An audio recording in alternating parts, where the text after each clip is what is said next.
शिक्षक को यह भान है क्या कि मैं अपने देश के बच्चों का भविष्य गढ़ रहा हूं, एक एक व्यक्ति को मैं गढ़ रहा हूं।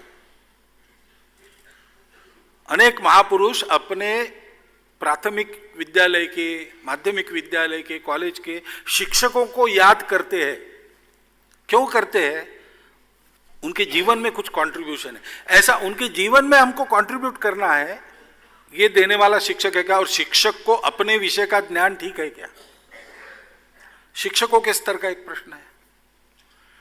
और कोर्स कंटेंट में भी ये प्रश्न है। कई बार ऐसे होता है हमारी उच्च शिक्षा संस्थानों से लोग डिग्री लेकर तो निकलते हैं लेकिन एम्प्लॉयबल नहीं रहते।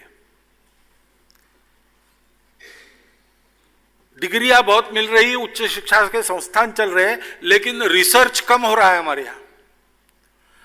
विषय को पढ़ाने वाले प्रोफेसर, शिक्षक कम हो रहे हैं। तो इस दृष्टि से एक सर्वांगीण विचार करके सभी स्तरों की शिक्षा का एक अच्छा मॉडल हमको खड़ा करना पड़ेगा। और इसलिए शिक्षा नीति का आमूलचूल विचार हो और आवश्यक परिवर्तन इसमें किया जाए, ये संघ बहुत सालों से कह रहा है।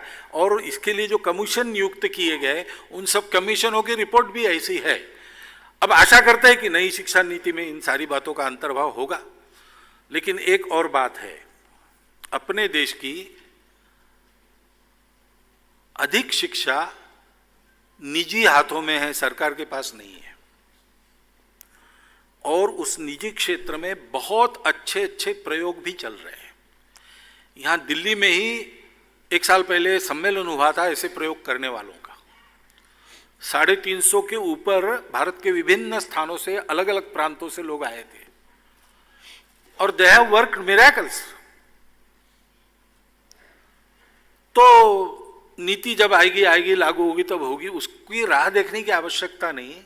शिक्षा संस्थानों में काम करने वाले लोग अपनी अधिकार मर्यादा में प्रयोग करके शिक्षा का स्तर ऊंचा उठा सकते हैं। ऐसा हुआ तो फिर सरकारी नीति भी उसका अनुकरण करेगी, ऐसी स्थिति आ जाएगी। इसलिए हमको सारा कुछ सरकार के सर पर न डालते हुए हमको भी अपने अपने क्षेत्र में इसका प्रयास करना चाहिए।